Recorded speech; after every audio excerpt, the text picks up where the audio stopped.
ነገሮችን በተሻለ ፍጥነት ሰርቶ ማጠናቀቅ ከዛ ለኔክስት ቻሌንጅ መዘጋጀት። ጉጉት እንዴት አላሸነፈም? እንዴት ተወጡት? ዕውቀት ትምህርት ለሀገርም ለቤተሰብም ለኑሮም አስፈላጊ ነው። ጥሩ ነገር ይገባናል ብሎ ማሰብ በምንም ሁኔታ ውስጥ ሆነን በምንም በህይወታችን ባለ ልምምድ ውስጥ ቀጭን ነኝ ወጣት ነኝ ትልቅ ሰው ለመምሰል ትልቅ ከረባትና ትልቅ ኮርት ያረኩ ነበር ስብሰባ ሄድ። ወደ አርሲ ነገሌ ልውሰዶት። እንዴት ነበር ልጅነቱ? እንዳሁኑ ፈጣን ቀልጠፍ ያለ ልጅ? ይፈቀድ አይፈቀድም ስለማላቅ እኔ ተደብቄ ነው የምማረው። የሰው ልጅ ፐርሰናሊቲ ማንነቱ የሚቀረጸው በእነዚህ ፎርማቲቭ ኤጅ ይባላሉ። ያለንበት ቦታ ኃላፊነት ከፍ ሲል ብዙ ሲጠበቅብን ሌላውን ነገር እየተውን ይሄኛውን ብቻ እናድማ ብለን የማያዙ ነገር ስለሚኖር ዶክተር አብይን ተክቼ 3 ዓመት ተኩል በዋና ዳይሬክተርነት መራው ማለት ነው። በየደረሱበት ተቋም በፍጥነት ለውጥ ማምጣት ላይ ኖት። ኢትዮጵያዊነት ይሄ የተገመደ ማንነት ነው። የብዙ ማንነቶች ድምር ውጤት ነው። የትኛው ቦታ ላይ ኖት ኳስ ሲጫወቱ? የህይወት ፍልስፍና አለኝ ብለሽ ነው?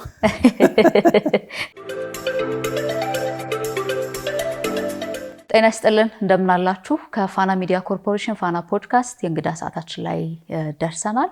ዛሬ በእንግዳ ሰዓታችን ስቱዲዮ አይደለም እንደወትሮ ያለሁት፣ ወጣ ብለናል። የት ነው ያለነው? ወደ በኋላ ብነግራችሁ ይሻላል። እዚህ የተገኘሁበትን ተቋም የሚመሩት ሰው ኢንሳ ነበሩ። ደግሞ ሳይንስና ቴክኖሎጂ የመረጃ ማዕከልም ነበሩ። ጠቅላይ ሚኒስትር ጽሕፈት ቤትም እንዲሁ፣ ንግድና ቀጠናዊ ትስስር ሚኒስቴርም፣ ከዛ ደግሞ የምናውቀውን ኤቢሲን በደንብ ለውጠውታል የተባሉ ሰው ናቸው። ስለዚህ ይሄን ከተንደረደርኩበት ማናቸው የሚለውን ትገምታላችሁ ብዬ አስባለሁ። የኢንዱስትሪ ፓርኮች ልማት ኮርፖሬሽን ዋና ስራ አስፈጻሚ ናቸው። ዶክተር ፍስሐ ይታገሱ ጋር ቆይታ እናደርጋለን። አብራችሁን ስለምትሆኑ በጣም እናመሰግናለን። ከካሜራ ባለሙያዎች ጋር ሳራ መኮንን አብራችሁ ቆያለሁ። አብራችሁን ሁኑ። እንኳን ደህና መጣሁ ልበል አይደለ? ወጣት እንኳን ደህና መጣሽ። እንደምን አሉ?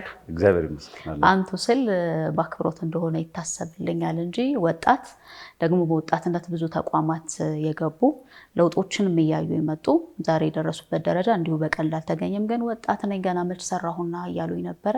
ወደኋላ ስንመለስ ግን ስናነሳቸው የተለወጡ ብዙ ነገሮች ስላሉ እንዲሁ አልተሰሩም ማለት አንችልም ብዬ ነውና በጣም ደስ የሚል ቢሮ እዚሁ ይሁን እንደ ስቱዲዮአችን እያልኩላ ነበር። አሁን እንግዲህ የመንግስት ቢሮዎች አሁን በጣም ከፕራይቬት ሴክተርም ቆንጆ እየሆኑ ነው። የኤርጎኖሚክስ ሳይንስን የጠበቁ ለስራ ምቹ የሆኑ ረጅም ሰዓት ቁጭ ብለሽ እንድትሰሪ የሚያበረታታ እየሆነ ስለሆነ ይሄም የኢንዱስትሪ ፓርኮች ልማት ኮርፖሬሽን አንድ አካል ነው። ድሮ ቢሮአችን ወደዚህ ወደ ቀበና አካባቢ በኪራይ ቢሮ ነበር። አሁን እዚሁ ቅሊንጦ ኢንዱስትሪ ፓርክ ውስጥ የራሳችንን ህንፃ ውስጥ ገብተናል። አንድ 4 ወር ምናምን ሆነን። ስለዚህ ኤርጎኖሚክስ አሁን የመንግስት ቀድመው የፕራይቬት ድርጅቶችም ቢሮአቸው እያማረ ነው፣ ከተሞች እያማሩ ነው። ስለዚህ ኤስቴቲክስ ቢዩቲ ከስራ ጋርም ከፕሮዳክቲቪቲም ጋር እያያዛልና ቢሮዎች እንደዚህ እያማረባቸው ነው። እንግዲህ እውነት ነው። እንዲሁ ስሩ የሚል መንፈስ ያለው ይመስላል አይደለ? ቢሮ በጣም ሰላማዊ ነው፣ ጸጥታው ደስ ይላል። የሚታየው ነገር ደግሞ አይነግቡ ስለሆነ እንዲያው ሰለቸኝ ይሄ ስራ ይበቃኛል ብለን እንድንወጣ የሚያደርግ አይመስልምና ከቢሮ ብጀምር ጥሩ ነው ብዬ ነው። እንኳን ደስ ያሉት አልተባባልንም። በእርግጥ 1 ዓመት ከ5 ወር ገደማ እዚህ ተቋም ሲመጡ እንዳሉት ደግሞ 4 ወሩ እዚህ ነው የሆነው። ስለዚህ በየደረሱበት ተቋም በፍጥነት ለውጥ ማምጣት ላይ ኖት ይመስለኛልና ሞክራለሁ። እንግዲህ ምን መሰለሽ አሁን ዓለም በጣም ብዙ ነገሮች የሚለወጡበት ፍጥነት በጣም ከፍተኛ ነው።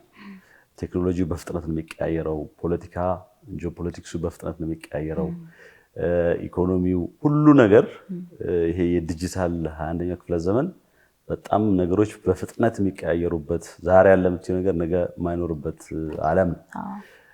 የኛናም ሀገር ካየሽው ባለፉት 7 ዓመታት ፖለቲካው፣ ኢኮኖሚው፣ ማህበራዊ ህይወቱ ሁሉ ነገር በጣም በፍጥነት እየተቀየረ ነው። ስለዚህ በጣም በፍጥነት በሚለወጥ ዓለም ውስጥ መዘግየት ዋጋ ያስከፍላል፣ ወደ መንሸራተት ያመጣልና ሁሌ ፈጠራ ፍጥነት የሚባለው ለዚህ ነው። በፍጥነት መሄድ፣ መራመድ፣ ነገሮችን በተሻለ ፍጥነት ሰርቶ ማጠናቀቅ ከዛ ለኔክስት ቻሌንጅ መዘጋጀት ነው የሚያስፈልገው። አለበለዚያ ቆሞ ቀርነት ይመጣል። ቆሞ መቅረት ብቻ ሳይሆን ደግሞ መንሸራተትም ይመጣል። ለውጥ ካላመጣሽ፣ ካልፈጠርሽ ወደ ኋላ መንሸራተትም ስለሚመጣ በሄድኩባቸው ተቋማት እነዚህ ነገሮች ለማድረግ ሞክራለሁ።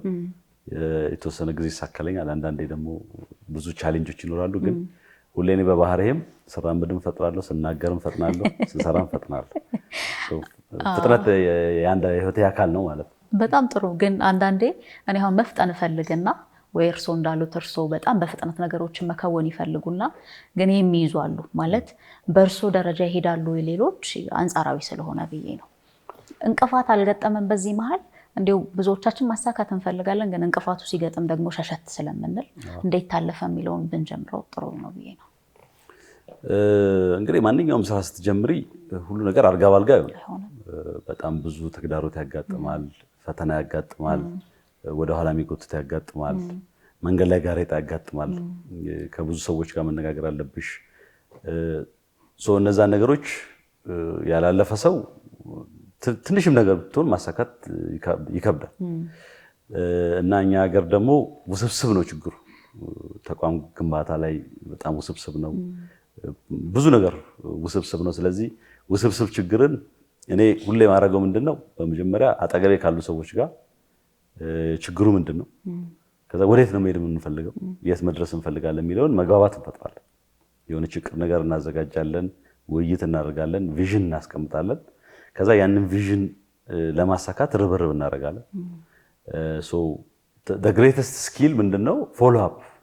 የሆነ ነገር ተጀምሮ እስኪያልቅ ፎሎ ማድረግ፣ ሞኒተር ማድረግ፣ መግፋት። በጣም ፑሽ ነገሮችን ስታደርጊ በጣም ያደክማል፣ ግን ነገሮች ይሳካሉ። ብዙ ነገሮችን እየበጠስሽ ትሄጃለሽ እና እንደዛ ነው። ብዙ ነገሮች በዚች ጊዜ ውስጥ አሳካው የምላቸው ነገሮች በእንደዚህ አይነት መልኩ ነው የተሳኩት። በዚህ መልኩ ደግሞ ሰውም ይሰራበታል ብዬ አስባለሁ። አይደለም እንዲያው በአንዳንድ ምክንያቶች ወደኋላ ጎተት የሚል ሰው ካለ አብሮ ከፍጥነቱ ጋር ይጓዛል። ከዛ የህይወት ልምምድ ነውና አብሮ ሰው ይፈጠርበታል ብዬ አስባለሁ።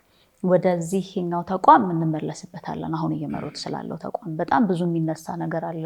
ከሰሞኑ እንኳን ከኢትዮ ቴሌኮም ጋር የዘመን ገበያን ማንሳት እንችላለን። ሌሎች በጣም ብዙ ስራዎች አሉ። ደግሞ የውጭ ምንዛሬ ከማምጣት የስራ እድል ከመፍጠር በቃ ኢንዱስትሪ ፓርኮች እየሰሩት ያለው ስራ ይታወቃል። በሰፊው እናወጋበታለን። እሱን ግን ከእርሶ በጣም የሚያስደንቀኝ ስሰማውም የገረመኝ ለትምህርት ያለ ፍላጎት፣ ደግሞ ያንን የማሳካት ትጋት። ስለዚህ ትምህርት የሚጀምረው መቼ ስንወለድ ስናድግ ነውና ወደ አርሲ ነገሌ ልውሰዶት። እንዴት ነበር ልጅነቱ? እንዳሁኑ ፈጣን ቀልጠፍ ያለ ልጅ ወይስ ደግሞ እንደ ማንኛውም የኢትዮጵያ ልጅ በኢትዮጵያ ቤተሰብ ውስጥ እንዳደገ ነው ያደግኩት። በእኔ እድሜ ሰሞኑን ፕሮፌሰር ብርሃኑ አንድ ነገር ተናግረዋል። ኢትዮጵያ ውስጥ በእነሱ እድሜም ስቲል በእኛ እድሜም ትምህርት ከብዙ ነገር ማምለጫ፣ ከድህነት ማምለጫ ነው። ጥሩ ስራ መያዣ ነው። አሁን እንግዲህ አርሲ ነገሌ ከዚህ ከአዲስ አበባ ወደ 230 ኪሎ ሜትር ይርቃል። ትንሽ ከተማ ነች። ከዛም ወጥተሽ ወደ አዲስ አበባም ወደ ሌላውም ለመውጣት በእኛ እድሜ ቤተሰቦቻችን ብዙ ሀብት የላቸው እንደማንኛውም ኢትዮጵያ። ስለዚህ ከዛ ሁኔታ ከዛ ኑሮ ውስጥ ከዛ እንትን ውስጥ የምታመልጪው በትምህርት ነው። መከበሪያም ነው እኮ መማር ያስከብራል እየተባለ እውነት ነው። የእኛ ልጅ ኩሪ በስራት አስተማሪ አይደለም የሚባለው። ለትምህርት የሚሰጠው ቫሊዩ በእኔ እድሜ በጣም ጥሩ ነበረ። ቤተሰብም እንድንማር ነው የሚያበረታታን እና በጣም ጎበዝ ተማሪ አልነበርኩም በልጅነቴ። ግን ህይወታችን የሚቀየረው በትምህርት እንደሆነ እናምን ነበረ። እናጠናለን። ሌሊት እስከ 10 ሰዓት እንደዚህ ነው እያጠናን ያደግነው። ለትምህርት ልዩ ፍቅር ነበረኝ። በዛም ነው እንትን ያልኩት። ስንተኛ ልጅ ነዎት? በዚሁ አጋጣሚ ለቤተሰቤ እኔ ለእናቴ አባቴ ብዙ ልጆች አሉት። ለእናቴ ሁለተኛ ልጅ ነኝ። ሶስት ነን አንድ ቤት ውስጥ ያደግነው። ትምህርትም የተከታተልኩት እዛው አርሲ ነገሌ ነው። አንደኛ ደረጃ ትምህርት ቤት፣ ሁለተኛ ደረጃ እዛ ነው። ከዛ በኋላ ዩኒቨርሲቲ ጎንደር ነው የተማርኩትኝ ማለት ነው። እና አሁን እየጠፋ ያለው በትምህርት ህይወት ይቀየራል፣ በትምህርት ሀገር ይቀየራል። እውቀት፣ ትምህርት ለሀገርም ለቤተሰብም ለኑሮም አስፈላጊ ነው የሚለው ነገር አሁን እየቀነሰ ነው። ልጆች አሁን የኛ ልጆች ምናምን ባልማርም ችግር የለውም ነው የሚሉት። ቫልዩ እያጣ ነው። ይሄ እንደ ማህበረሰብ እንደ ሀገርም በጣም አሳሳቢ ነው። የውድቀት መነሻ ነው። ኑሮሽ እንዲቀየር ብቻ ሳይሆን ያልተማረ ትውልድ፣ እውቀት የሌለው ትውልድ ቴክኖሎጂን አይፈጥርም፣ ኢኮኖሚን አያሻሽልም። እና አሁን የተጀመረው የትምህርት ሪፎርም በጣም አስፈላጊ ነው። ትምህርት ለትውልድ ለሀገር መሰረት ነው። ያለ ትምህርት እድገት፣ ልማት፣ ቴክኖሎጂ ሁሉም አሁን እውቀት መር ኢኮኖሚ ነው ያለው። ያለ እውቀት በሪሶርስ በምናምን ለምሳሌ እኛ ብዙ ጊዜ ርካሽ የሰው ኃይል አለን፣ ሪሶርስ አለን፣ ማዕድን አለን፣ የእርሻ መሬት አለን እንላለን። እነዚህ ነገሮች ቫልያቸው ከዓመት ዓመት እየቀነሰ እና አሜሪካ፣ አውሮፓውያን እነ ቻይና በጠፈር ላይ ማዕድናትን ሪሶርሶችን ለመፈለግ ፉክክር እያደረጉ ነው። ስለዚህ እዚህ ማዕድን አለን፣ መሬት አለን፣ ውሃ አለን ብንል ወደፊት መወዳደር አንችልም። በነዛ ርካሽ የሰው ኃይል አለን እንላለን። ርካሽ የሰው ኃይል መወዳደር አይሆን። ሮቦቲክስ፣ ኤአይ ዘመን እየመጣ ነው። ሰውን የሚተኩ ቴክኖሎጂዎች እየመጡ ነው እና ይህንን ዘመን የምንወዳደረው በእውቀት፣ በትምህርት፣ በቴክኖሎጂ ነው እና ትምህርት ትልቅ ቫልዩ አለው። ልክ ነው። በትምህርት እንደተባባል ነው ቤተሰብ ታግዞበታል፣ ራስ ነፃ ወጥቷል፣ በሁለት እግር መቆም የቻሉ አሉ፣ ለሌሎች የተረፉ አሉ፣ መከበሪያም ነው እየተባባልን ነበረ። ከዛ ደግሞ እርሶ አርሲ ነገሌ ብቻ አይደለም ወደ ደብረ ብርሃን መጥተዋል። እንዴት ነበር አጋጣሚው? እኔ ከዚህ ደብረ ብርሃን አካባቢ ሰሜን ሸዋ እንሳሮ የሚባል ሀገር ነው የተወለድኩት። በ3 ወሬ ነው እናቴ ወደ አርሲ ነገሌ ይዛኝ ኑሯን ወደዛ ስላደረገች የ3 ልጅ ሆኜ ነው የመጣሁት። ብዙ ጊዜ ህይወቴም እኔም እትብቴ እዛ ቢቀበርም ያደግኩት እዛ ስለሆነ ሜሞሪም ያለው አርሲ ነገሌ ነው። ግን ቤተሰቦቼ እዛው ደብረ ብርሃን አካባቢ ስለሆኑ ለ12ኛ ክፍል ጎርመስ ስንል እንግዲህ ጉርምስና 12ኛ ክፍል ማለት 16 17 እንደዚህ 18 እድሜ ነው። የጉርምስና ወቅት ነው። ትንሽ ቤተሰብ አካባቢ ሳስቸግር ሄዶ እስቲ እዛ አጎቱ ጋር ይማር ተብዬ ደብረ ብርሃን 12ኛ ክፍል የተማርኩት ኃይለማርያም ማሞ። ከዛ ነው ወደ ጎንደር የገባሁት እና 1 ዓመት ነው ደብረ ብርሃን የተማርኩት ኃይለማርያም ማሞ። ከዛ ወደ ዩኒቨርሲቲ ገባሁና ደብረ ብርሃን ያገኘሽኝ ያው የፋሚሊ ምናምን እዛ አካባቢ ስለሆነ ሁለት የተለያየ አካባቢ መቼም 12ኛ ክፍልም 1 ዓመትም ቢቆዩበት ከዛ በፊት የማህበረሰቡን አኗኗር ወይ ቤተሰብ ጋር በሚወራው እንዲህ ሊያውቁ ይችላሉ። አርሲ ነገሌ ያደጉ፣ እዛ ደግሞ ከፍ ብለው ሄዱ። ሁለቱ ማህበረሰብ ውስጥ ማደጌ በእኔ ውስጥ አስተዋጽኦ አለው ይላሉ? ያው እንዳልኩሽ ቤተሰቦቼ ትውልዳቸው እድገታቸውም እዛው እንሳሮ አካባቢ ነው። ያደግኩበት ፋሚሊ እንደዛ አይነት ባህል ሴት አኗኗር ያለው ነው። ያደግኩት ደግሞ አርሲ ነገሌ ነው። አርሲ ነገሌ በጣም ብዙ ብሔር ያለበት ሀገር ነው። እኛ ስንማር ኦሮሚያ ውስጥ ነው። እዛ ውስጥ በጣም ጉራጌዎች አሉ፣ ለወላይታ ለደቡብ ቅርብ ስለሆነ እዛ ብዙ ማህበረሰብ ያለበት ነው። እነዛ ነገሮች ማንነትን ይቀርጻሉ። እኔ ሳይኮሎጂን የተማርኩት ዲግሪና የሰው ልጅ ፐርሰናሊቲ ማንነቱ የሚቀረጸው በእነዚህ ፎርማቲቭ ኤጅ ይባላሉ። በቃ በታዳጊነት እስከ 7 እስከ 8 እስከ 9 ዓመትሽ ነው ፐርሰናሊቲሽ ቢልድ የሚደረገው ይላሉ ሳይኮሎጂስቶች። እና ይሄ መስተጋብር የቤተሰብ፣ የትምህርት ቤት፣ የሰፈር ብዙ ማንነትን ይቀርጻል። እና ሞር መሀል ላይ እንድትቆሚ ወደዚህ ወደ አንድ ጠርዝ እንዳትጂ በብሔርም በሃይማኖትም በሌሎች ማንነቶችም ቢሆን መሀል ላይ እንድትቆሚ የሌሎችን ፐርስፔክቲቭ አኗኗር ባህል እንድታቂ እድል ይፈጥራል። ብዙ ጊዜ እኔ ራሴን መሀል ላይ ነው የማገኘው። በብሔርም በሃይማኖትም በሌሎች ማንነቶችም ጽንፍ የመውጣት እንትን የለኝም። ጓደኞቼ የሚመሰክሩት እሱ ነው።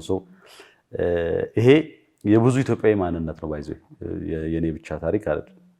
ኢትዮጵያውያን ተዋልደዋል፣ ተጋብተዋል፣ ከአንድ አካባቢ ወደ ሌላ አካባቢ ልክ እንደኔ ቤተሰቦች ሄደው ኖረዋል። ስለዚህ ኢትዮጵያዊነት ይሄ የተገመደ ማንነት ነው። የብዙ ማንነቶች ድምር ውጤት ነው እና መነጣጠል ወደ አንድ ንዑስ ማንነት መበተን አስቸጋሪ የሚሆነውም ያንን መንገድ የመረጡ ሰዎችም ብዙ ጊዜ ፌል የሚያደርጉት ለዛ ነው። ኢትዮጵያዊነት የብዙ ማንነት ውጤት መሆኑን አንዱ ማሳያ ነው ብዬ ገምታለሁ። ስለዚህ በህይወት ውስጥ ሲመጣ በደንብ የጠቀመ ነው የሚሆነው። ጎንደር ዩኒቨርሲቲ ደረሶት ለመጀመሪያ ጊዜ ሄዱ ጎንደር ነው? ከዛ በፊት ያውቋት ነበር ወይስ? ባላቀው በትምህርት ነው ጎንደር የሄድኩት።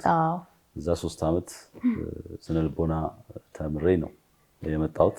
ስነ ልቦናን ምን ሲሆኑ መረጡት? ስነ ልቦና ሳይኮሎጂ በጣም ኢንተረስቲንግ ትምህርት ዘርፍ ነው። በተለይ ለመማር ለእውቀት ለመሰለሽ ብዙ ሰው እንግዲህ የተፈጥሮ ሳይንስ ተማሪ ከአንቺ ማንነት ከሰውነት ውጭ ያሉ ነገሮች፣ ስለ ፊዚካል ነገሮች፣ ስለ ስነ ህይወታዊ ነገሮች ነው የምትማሪ። ፊዚክስን ብትይው፣ ማትስን ብትይው፣ ሌሎች ኢንጂነሪንግ፣ ናቹራል ሳይንስ የምትማሪው ከአንቺ ማንነት ይወጣል። ሳይኮሎጂ ከዛ ሁሉ የሚለየው ምንድነው? ስለ ሰው ልጅ ስለ ራስሽ ማንነት ነው የምትማሪው። የሰው ልጅ አስተሳሰቡ ምንድነው? ስብዕናው ምንድነው? ባህሪው እንዴት ነው የሚወሰነው? የሚሉ ነገሮችን ስለ ማይንድ፣ ስለ ቢሄቪየር፣ ስለ ፐርሶናሊቲ ስለሆነ የምትማሪው ራስሽን እንደመማር ነው ማለት ነው። በትምህርት በጣም ደስ የሚል ትምህርት ነው። በጣም ወድጄው ነው የተማርኩት። ለምን ይሄን እንዳነሳው ልንገሮት ዶክተር። ለምሳሌ ቀደም ብለን አነሳን፣ ትምህርት መለወጫ ነው፣ ቤተሰብንም ራስንም መቀየሪያ ነው ብለናል። እና ቶሎ ብለን ስራ የምናገኝበት የምንለወጥበት እንዲህ አይነቱን ነው ዩኒቨርሲቲ ስንገባ ብዙዎቻችን የምናስበው። እና ሳይኮሎጂ ወይ የስነ ልቦና ሲባል ሩቅ እንዳይሆን ብዬ ነው ወይስ መብያ ይቅር የልቤ ልካታ? ምንሽ በእኛ ጊዜ የመረጥሽውን ነገር አታገኝም። አዎ ማለት መንግስት ነው የሚመደበው። ጥሩ ውጤት ያለው ለምሳሌ ፊልዱን የመረጠውን ቢያገኝ የሚፈልገው ቦታ አያገኝም። ብዙ ነገሮች በውጤት ነው። 12ኛ ክፍል ባመጣሽው ውጤት ነው የሚመደበው። እኔ በሶሻል ሳይንስ ነበር የተመደብኩት ጎንደር። ከሶሻል ሳይንስ ውስጥ ደግሞ በጣም መፈልጋቸው ሶሺዮሎጂ እና ሳይኮሎጂ ነበሩ። ሳይኮሎጂ ዲፓርትመንት ገባው። ሁለቱ በጣም ሪሌትድ የሆኑ ፊልዶች ናቸው። በኋላ ላይ ማስተርሴን በሶሻል ሳይኮሎጂ ነው የሰራሁት። የሁኔታዎች ግፊት አለበት። ፒውርሊ ምርጫዬ ነው ማለት አልችልም፣ ግን ከገባ በኋላ በጣም የወደድኩት ትምህርት ነው።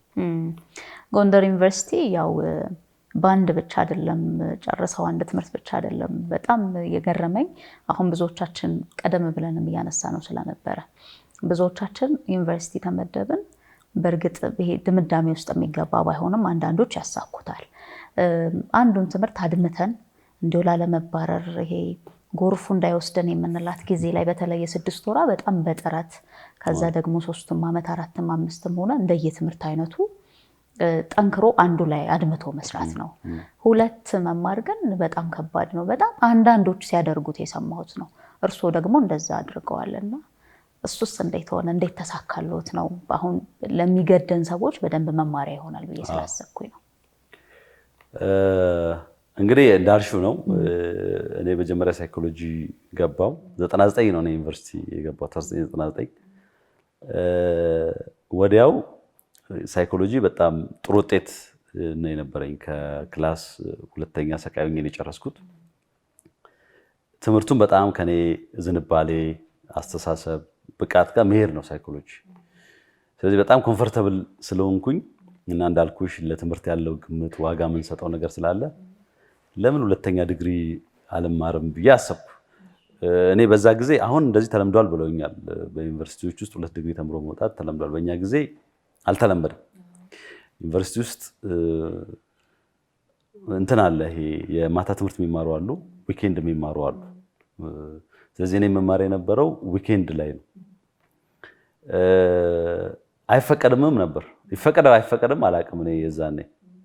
ግን ዲተርሚኔሽን ስለነበረ ጉጉቱ ስለነበረ ከቤተሰብ የሚላክልኝ ብር አለ፣ ግማሹን መጀመሪያ ላኩልኝ ብዬ ከፍላለሁ ትምህርት እና በጣም ኢኮኖሚክስ ወድ ስለነበረ በ2ኛ ዲግሪ የጀመርኩት ኢኮኖሚክስ ነው። ጥሩ ይላክልዎት ነበር ማለት ነው ከቤተሰብ ነው ወይስ ከዛም እንቃርም ነበር? ያለችን ቆጥቤ ነው። እንደውም በጣም ገንዘብ ከማይላክላቸው ሰዎች ውስጥ ነበርኩ። ምንድነው ያ ጉጉቱ ነው። እሷን እንትን ብዬ ከፍዬ ትምህርት እማራለሁ። በጣም የሚገርምሽ ቅዳሜ እሑድ የኔ ጓደኞች ሲጫወቱ ሲዝናኑ እኔ ወደ ክላስ ነው የምሄደው። ቅዳሜና እሑድ ብቻ ስለሚሰጥ ደግሞ ክላስሜቱ ሆል ዴይ ማለት ክላሱ የሚሰጠው ሆል ዴይ ነው። እንደዛ የተማርኩ 2 ዓመት እዛ ተምሬ ከዛ የቀረውን ደግሞ እዚህ አዲስ አበባ መጥቼ ጨረስኩ። 3 ዓመት አይደለም እንቆየው የመጀመሪያ ዓመት በኋላ ስለተጀመረ ያኛው 2 ዓመት ተምሬ መጣሁ እና ለብዙዎች ይገርማቸው ነበረ። እንትን ነው ማለት ይሄ ኮምፎርታብል አይደለም አይደል? 2 ትምህርት የተማርሽ 2 ቦታ መጨናነቅ አለው፣ ክላሱ አለው፣ ቀላል ነገር አይደለም። መጓጓትም አለ። አርብ ደርሶ ቅዳሜና እሑድ እንዴት ተዝናንተን አለ እኮ። ግፊት አልነበረም ግን ከጓደኞች ብዙ ነገር እኔ እንደሚፈቀድ ስለማላቅ መጀመሪያ አካባቢ ደብቄ ነበር የምማረው። ጓደኞቼ ምናምን ያውቃሉ እና እነሱ ያሾፉብኛል። ግን አንዴ ምን አጋጠመኝ መሰለሽ?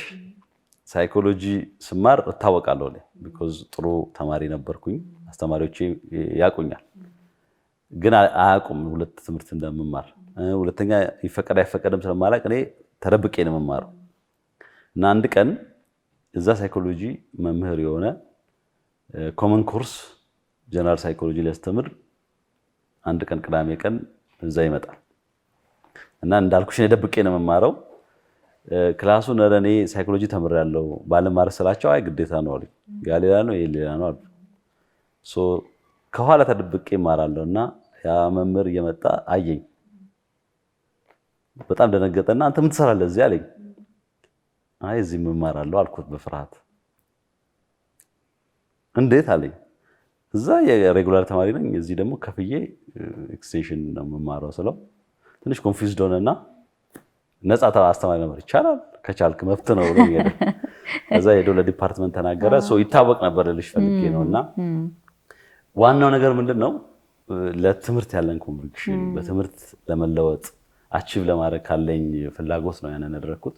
ወደዚህ አዲስ አበባ መጥቼ 1-2 ዓመት ጨምሬ ዲግሪውን ያስኩ ማለት ነው። በጣም ደስ ይላል።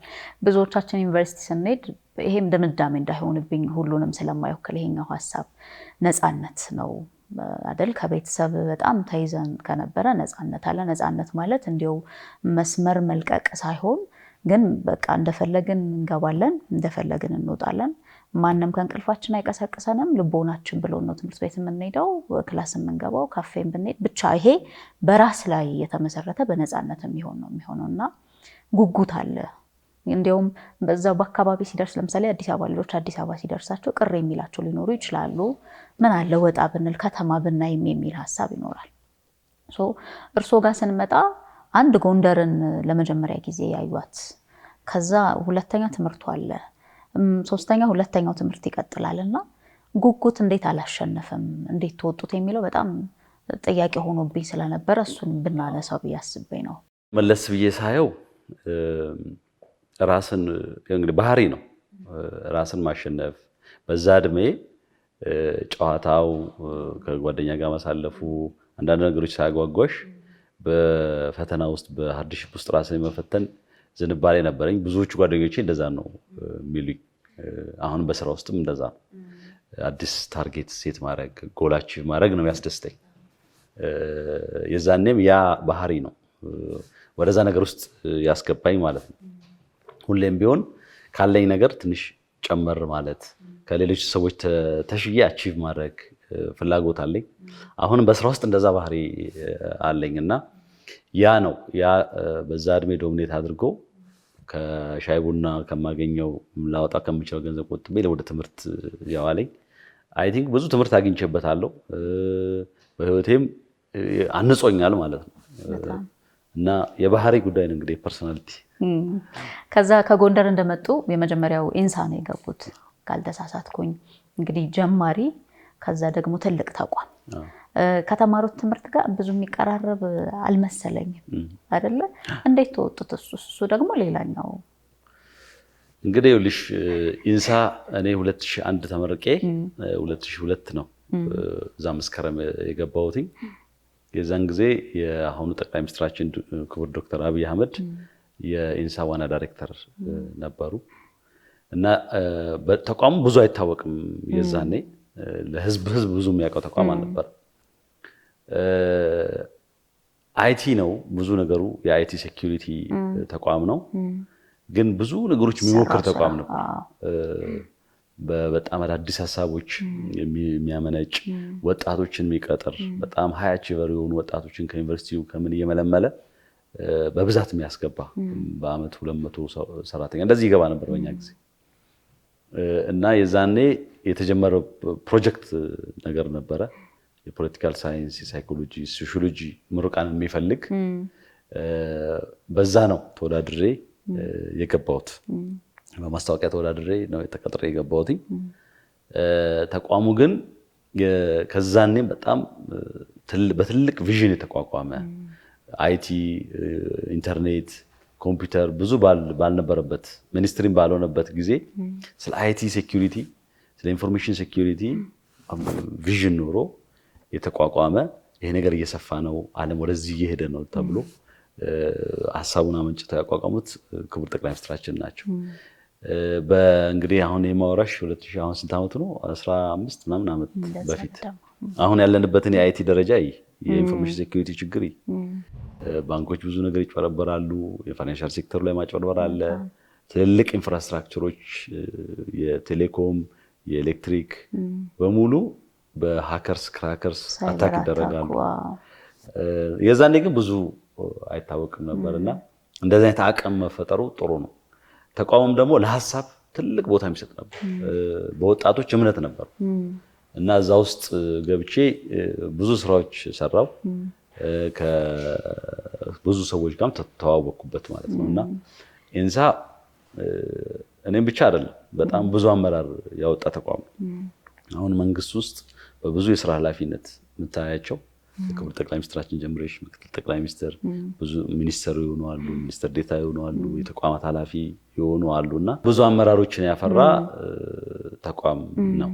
የዛኔ ወጣት ሆነን ትንሽ ልጆች ሆነን የገባ ነው አሁን እንግዲህ የጃጀን ብዙ ሰዎችን ያፈራ ትልቅ ተቋም ነው ለመጀመሪያ ጊዜ የተገባበት ተቋም ጥንካሬ ይዞ ጠንክረን እንድንሄድ የሚያግዝ ይመስለኛል ያው በዛው ልክ መድከሙም ማለት ደግሞ በርትቶ መውጣቱም ማለት ግን ቴክኖሎጂ ጋር መዋሃድ እንደተባለው በሀገር ደረጃ ብዙ አይታወቅ እንጂ የሚሰራው ስራ በጣም ብዙ ነበረ አዳዲስ የፈጠራ ስራ ያላቸው ወጣቶች የሚበረታቱበት ስራቸውን እንዲያሳዩ ከፍ ያለ ደረጃ እንዲደርሱ የሚደረግበት ከዚህ ባለፈ ግን እዛ ተቋም ደግሞ የሚገርመኝ አሁን እያየን ያለነው የተቋማት ለውጥ ላይ መጀመሪያ የተሰራው ይመስለኛል ይሄ የቢሮ ማማር ሲታይ የሚያምር ነገር መኖር አለበት የሚለውም ከበፊት ጀምሮ ስንሰማው የነበረ ነው እሱም ጋርና እዛ መስራቶት እርሶ ላይ የፈጠረው ሌላኛው በጎ ተጽዕኖ ወይ አስተዋጽኦ ምንድነው እንዳልሽው ነው ኢንሳ ለየት ያለ የሥራ ባህል ያለው የነበረው ተቋም ነው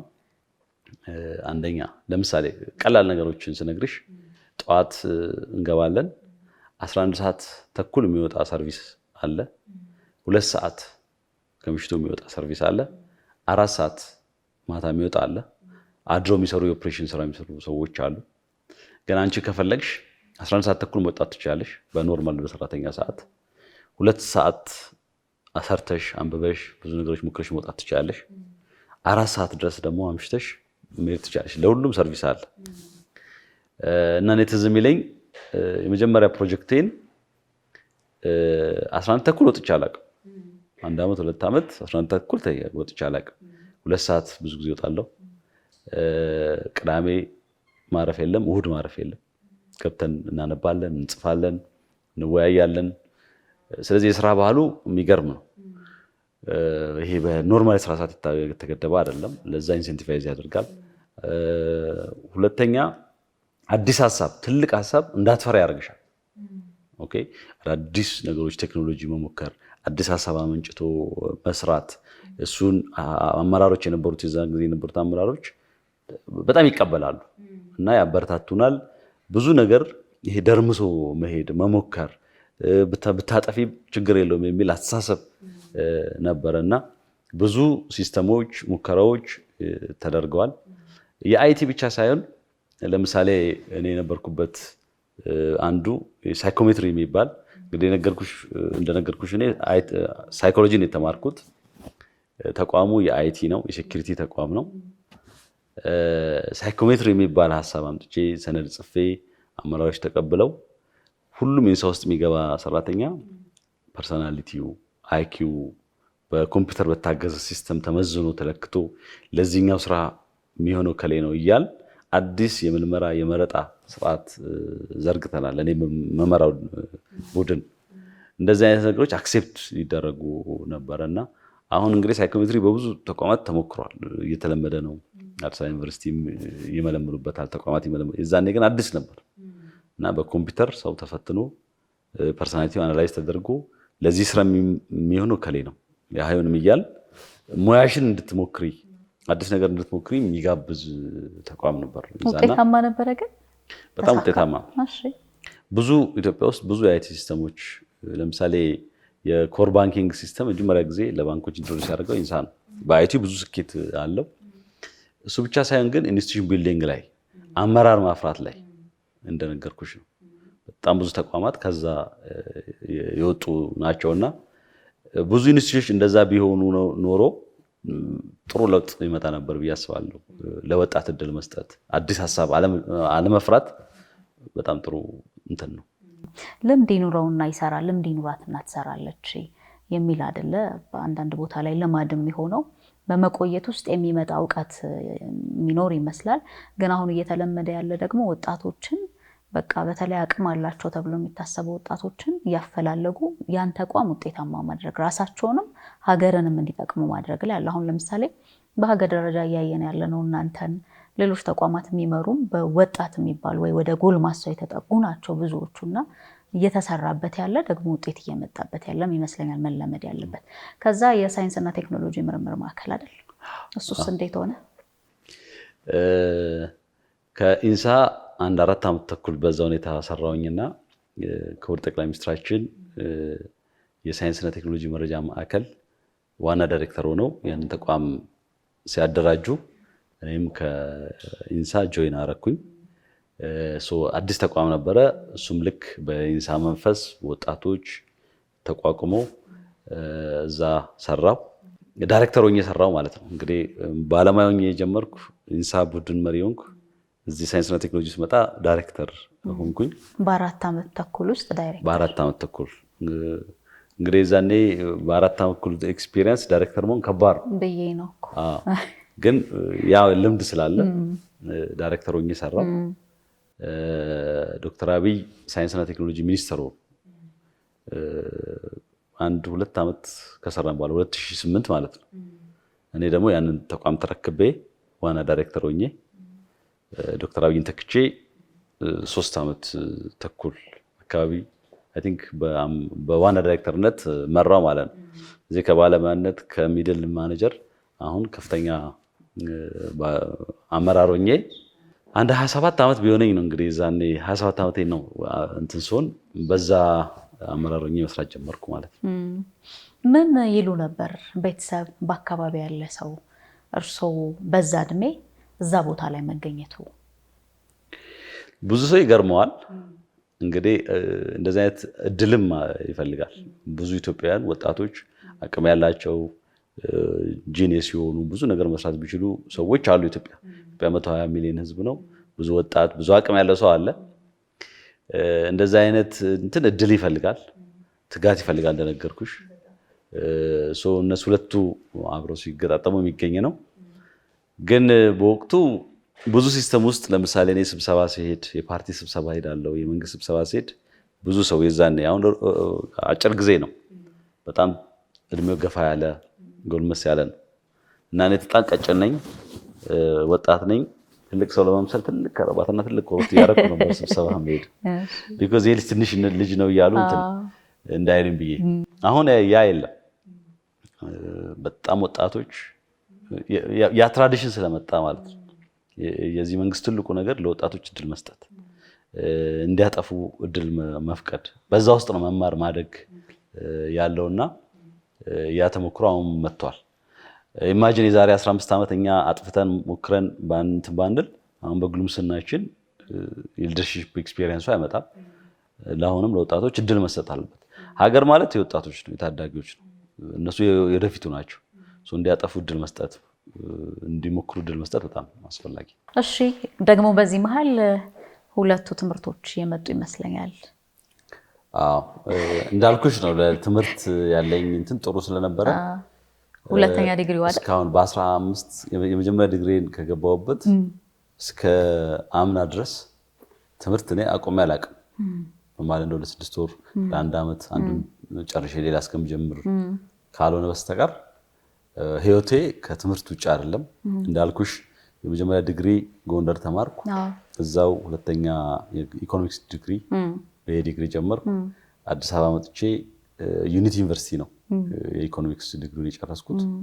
እሱን እንደጨረስኩ የሶሻል ሳይኮሎጂ ማስተርስ አዲስ አበባ ዩኒቨርሲቲ ተማርኩ። እሱ እንዳለቀ ከእንደገና በዴቨሎፕመንት ኢኮኖሚክስ ሴንት ሜሪ ዩኒቨርሲቲ ሌላ ማስተርስ በዴቨሎፕመንት ኢኮኖሚክስ ጨረስኩ። ይሄ ኢንሳ እያሉ ነው ወይስ ሳይንስና ቴክኖሎጂ? ሳይንስና ቴክኖሎጂ እያሉ ዋና ዳይሬክተርነቱም አለ። ትልቅ ኃላፊነት ነው ብዬ ነው እኮ። ማታ ማታ ማር ነበር ከስራ በኋላ። ከዛ ለውጥ መጣ። ለውጥ እንደመጣ ፒኤም ኦፊስ እንደገባሁኝ ፒኤችዲ ጀመርኩ። ዩኬ የክራንፊልድ ዩኒቨርሲቲ ሪሰርች ቤዝድ የፒኤችዲ ትምህርት እየተማርኩኝ አምና እንግዲህ ጨረስኩ ማለት ነው። አሁን ነው እንግዲህ ትምህርት ለአንድ ዓመት አሁን ከተመረኩ በኋላ ትንሽ ጋፕ ወስጃለሁ። ግን ምን መሰለሽ ትምህርት ዝም ብሎ ለዲግሪ መሰብሰብ ብቻ ሳይሆን በ21ኛው ክፍለ ዘመን በዲጂታል ዘመን በኤአይ ዘመን ትምህርት ላይፍ ሎንግ ነው። ትምህርት አይቆምም። ፒኤችዲ ያለኝና ሁሉ ነገር አወቅኩ ማለት አይደለም። ማስተርስ አለኝና ሁሉ ነገር አወቅኩ ማለት አይደለም። ስለዚህ ሁሌ ማንበብ፣ ማወቅ፣ ትምህርትን ላይፍ ሎንግ ኤክሰርሳይዝ ማድረግ ያስፈልጋልና አሁን እኔ የተማርኩት ፒኤችዲ ዋጋ የለውም። አሁን ኤአይ መጥቷል፣ ሮቦቲክስ መጥቷል። እሱን ስኪልድ ካልሆንኩ የ21 ሴንቸሪ ስኪል ካልያዝኩኝ ተወዳዳሪ ሆኜ መዝለቅ አልችልም። ጥሩ አመራር መሆን አልችልም። ጥሩ ባለሙያ መሆን አይቻልም። እና ትምህርት የሚቆም ነገር አይደለም። በተለይ አሁን ሁሌም መማር፣ ሁሌም ማደግ፣ ሁሌም አዲስ እውቀት መጨመር፣ አዲስ ስኪል መያዝ በጣም አስፈላጊ ነው። ወጣቶች እንደዛ ካልሆነ በኢንዱስትሪ ውስጥ በስራ ፈጠራ ውስጥ ተወዳዳሪ መሆን አይችሉም። እና ፎርማል ትምህርት ብቻ ሳይሆን ደግሞ ከሰው መማር፣ ብሬንስቶርም ማድረግ፣ ማንበብ። አሁን ዘመኑ ዲጂታል ነው። እንደዚህ አይነት ፖድካስቶች፣ ዩቲዩብ ላይ ያሉ ነገሮች ሁሌ አፕዴት ማድረግ ራስን በጣም አስፈላጊ ነው። እና እንግዲህ አይ ሆፕ ከዚህ በኋላም እንደዚህ እቀጥላለሁ ብዬ አስባለሁ። ፎርማል እንኳን ባይሆን አዳዲስ እውቀቶችን እያዳበሩ መሄድ ያስፈልጋል። አይ በጣም ጥሩ ነው። በእነኚህ በጥቂት ዓመታት እዚህ ደረጃ መድረስ፣ ምክንያቱም ትምህርት የራሱ ትልቅ ኃላፊነት የሚጠይቅ ነገር ነው። ስራው ደግሞ በተለይ እርሱ አሁን አንዳንዴ የሚገባበት ቦታ ያለንበት ሁኔታ ለትምህርቱም ትኩረት እንድንሰጥ ሊያደርግ ይችላል። ግን ያለንበት ቦታ ኃላፊነት ከፍ ሲል ብዙ ሲጠበቅብን ሌላውን ነገር እየተውን ይሄኛውን ብቻ እናድማ ብለን የማያዙ ነገር ስለሚኖር፣ ስለዚህ ሁለቱንም በአንድ ማስኬድ ይቻላል። እንዲሁ ቢዚ ነን ጊዜ የለንም ሰው አናገኝም እንኳን ለምንል ሰዎች በጣም መንገድ ነው። እኔ ከባህሬም በባህሬ ጀነራሊስት ነኝ። አሁን እንዳልሽው ቴክኖሎጂ ተቋማት ውስጥ ነበርኩኝ። ፖለቲካ ውስጥ ፖሊሲ አካባቢ ነበርኩ። ፒኤም ኦፊስ በስራ ዓለም ብቻ ሚዲያ ላይ ነበርኩ። አሁን ደግሞ ኢንዱስትሪ ላይ ነኝ። በትምህርትም በሳይኮሎጂም በኢኮኖሚክስም በሴኩሪቲ በዲፌንስም በባህሬ መልቲታስከር ጀነራሊስት ነኝ። በአንድ ነገር ላይ ብቻ ማተኮር አልወድም። ሁለተኛ ካለሽ ጊዜ መቀነስ ነው። እንግዲህ ለሁላችንም የተሰጠን 24 ሰዓት ነው። ከዛ ውስጥ ፕራዮሪታይዝ አድርጎ የግል እንደዚህ ግራቲፊኬሽኖችን ድሌይ አድርጎ ራስ ላይ መስራት እሱ ነው። ሰዎችም የለያየው እሱ ነው አይደል? እንጂ ለሁሉም የተሰጠው ጊዜ አንድ ነው። እሱን አብቃቅቶ መጠቀም፣ እንደዚህ አጉል ቦታዎችን ለሚባክኑ ጊዜዎችን ቆጥበው ፕሮዳክቲቭ በሆኑ በትምህርት፣ በስራ፣ በህይወት፣ በማህበራዊ ህይወት ለፋሚሊ ጊዜ በመስጠት ማሳለፍ ትልቁ ነገር እንጂ ለሁሉም ሰው የተሰጠው ጊዜ አንድ ነው። ግን አንዳንዴ በጣም ሲንግል ነገር ላይ ማተኮር የሚፈልጉ ስፔሻሊስት የሆኑ ሰዎች አሉ። በጣም ጥሩ ነገር ነው እሱም። እንደኔ አይነት ደግሞ ጀነራሊስት አለ፣ ሲንተሳይዝ ማድረግ እንደዚህ የሚወድና ያው የዝንባሌም ጉዳይ ይመስለኛል። እዚህ ጋር የስነ ልቦና ባለሙያ ደግሞ የአንድ ተቋም መሪ እንደዛ እንዲህ ካለ ሰው ጋር ቆይታ እንደማድረጌ አንዳንድ ሀሳቦችንም ጣል ባረግ ጥሩ ነው ብዬ ነው። ምን አይነት አመንኪዋ ያመጣሉ እንዲህ አይነት ሰዎች? ማህበራዊ ህይወቴ ይናጋል እንዲህ ካላረኩት። ለምሳሌ ትምህርት ብጀምርና የማታ ብማር ማታ ላይ መጠየቅ ያለብኝ የታመሙ ሰዎች፣ መድረስ ያለብኝ ለቅሶ፣ መሄድ ያለብኝ ክርስትናና ሌሎች ማህበራዊ ህይወት የሚባሉት ይናጉብኛል የሚል አመንኪዋ ያመጣሉና እንዴት ይሄዳል፣ እንዴት አስኬዱት እርሶ የሚለውን ብናነሳ አስታራቂ ሀሳብ ይመስለኛል። ምንሽ ሁሉም ቾይስ ሁሉም ምርጫ ኦፖርቹኒቲ ኮስት አለው በኢኮኖሚክስ። አንድ ነገር ስትመርጪ ከዛ የምታጭው ሌላ ነገር ይኖራል። ታይም ስፔስ ሊሚትድ ነው አይደል? ሰው ሁሉ ቅድም ተጠቀስኩሽ በሳምንት 7 ቀን በቀን 24 ሰዓት ነው ያለው። በደቂቃም በሰከንድ ብትይ ሊሚትድ ነው ታይም፣ ስፔስ ሊሚትድ ነው። ከዚህ ተነስተሽ ዓለምንም እንትን የሆነ ቦታ መድረስ አትችይም። ስለዚህ በታይም ኤንድ ስፔስ ሊሚትድ በሆነ ዓለም ውስጥ ሁልጊዜ የሰው ልጅ ምርጫ የሚያከናውነው ሁሉ ነገር ምርጫ ነው። ዛሬ ለምሳሌ ፖድካስት ከአንቺ ጋር ማድረጌ የሆነ ማባክነው ሰዓት አለ አይደል? ስራ ይበደላል ማለት ነው። ስለዚህ ቾይስ ስለሆነ ህይወት ምርጫ ስለሆነ ምርጫዎችሽን ኦፖርቹኒቲ ኮስቱ አነስ ያለ የመረጥሽው ነገር ደግሞ ፕሮዳክቲቭ ከዛ የተሻለ ውጤት የሚያስገኝ ነገር አድርጎ መሄድ ነው እና በጣም ስራ ላይ የሚያተኩሩ ረጅም ጊዜ ስራ የሚሰሩ ትምህርት ላይ የሚያተኩሩ ሰዎች በተወሰነ ጊዜ ለፋሚሊ የሚሰጥ ጊዜ መቀነሱ አይቀርም። ግን ያንን ማካካስ ባላንስ ማድረግ ላይፍ እና ወርክን ባላንስ አድርጎ መሄድ አንዱ ላይ ትምህርት ብቻ ብሎ ለልጆቹ ለቤተሰቡ ጊዜ የማይሰጥ ሰውም ጥሩ ትክክል አይደለም። ቤተሰብና ልጆች ብቻ ብሎ ደግሞ ስራ ማይሰራም ችግር አይደለም። ሰው the right balance ስትራይክ ማድረግ በጣም ኢምፖርታንት ነው። አሁን እኔ በጣም ስኬታማ ነኝ በዛ ለማለት አይደለም። አሁን ባለቤቴን ብትጠይቂያት እባክሽ እሱ ስራ ያተኩራል ልትልሽ ትችላለች። እና ግን እንደ ፕሪንሲፕል ባላንስ አድርጎ መሄድ በጣም ያስፈልጋል። ብዙ ቦታ ገቡ ቴክኖሎጂ ላይ፣ ከዛ ደግሞ የፖለቲካ ዘርፉም ላይ ነበሩ፣ ምክንያቱም ጠቅላይ ሚኒስትር ጽሕፈት ቤት ስለነበሩ። ከዛ ደግሞ ንግድና ቀጣናዊ ትስስር ሚኒስትር ዴኤታ ነበሩ። ትልቁን ተቋም የሚዲያ ተቋም ኤቢሲንም መርተዋል ብቻ ሳይሆን በደንብ ለውጠውታል። ኤቢሲን ያዩ የጎበኙ ሰዎች በደንብ የሚናገሩት ነገር ነው። ሲስተሙ በደንብ እንዲስተካከል ተደርጓል የተባለበትም ጊዜ ነበረ። ያሁኑን ምንም ማለት ስለማልችል ብዬ ነው እርሶ በነበሩበት ጊዜ ያለውን ስናነሳ። አሁን ደግሞ ያሉበት ተቋምም እንዲሁ በ1 ዓመት ከ5 ወር ውስጥ በጣም ብዙ ስራዎች እንደተሰሩበት አውቃለሁኝና ምናልባት ጥቂት ሀሳቦችን በየተቋማቱ ብንሄድ፣ ምክንያቱም አንድ ሰው ሲገባ እዛ ተቋም የሆነ ነገር ለውጦ ቀይሮ ደግሞ የራሱን ድንጋይ ወይም ጠጠር አስቀምጦ ነው የሚወጣውና ጠቅላይ ሚኒስትር ጽሕፈት ቤት እንደነበሩ ምርጫ የተካሄደበት ጊዜ ነበር አይደለ? በደንብ እርሶን በቴሌቪዥን ያየንበት ከእርሶ ጋር የተዋወቅንበት ጊዜ ይመስለኛል። እንደዛ ያለ ሰው የለም? እርሶን ያወቅንበት ስለመሰለኛል ነው። የዛ ሰሞን በቴሌቪዥን ፋና ላይም ስለተከራከርኩኝ ያቁኛል። ወጣት ልጅ ከትልቅ ሰዎች ጋር ስንከራከር እንግዲህ እኔ ለውጥ እንደመጣ ፒኤም ኦፊስ ነው የነበርኩትኝ። ለፖሊሲ ቅርብ ቦታ ነው። እዛ በጣም ብዙ ትምህርት የተማርኩበት ነው። ሀገር እንዴት ይመራል፣ ፖሊሲ እንዴት ይወጣል፣ ዲሲሽን እንዴት ሜክ ይደረጋል። ሁለተኛ ደግሞ የኒውክለስ ተቋም ስለሆነ ሌሎች ላይን ሚኒስትሪዎች ተቋማት እንዴት እንደሚሰሩ እንዴት ግንኙነት እንደሚፈጥሩ በጣም ጥሩ ትምህርት ያገኘሁበት ተቋም ነው።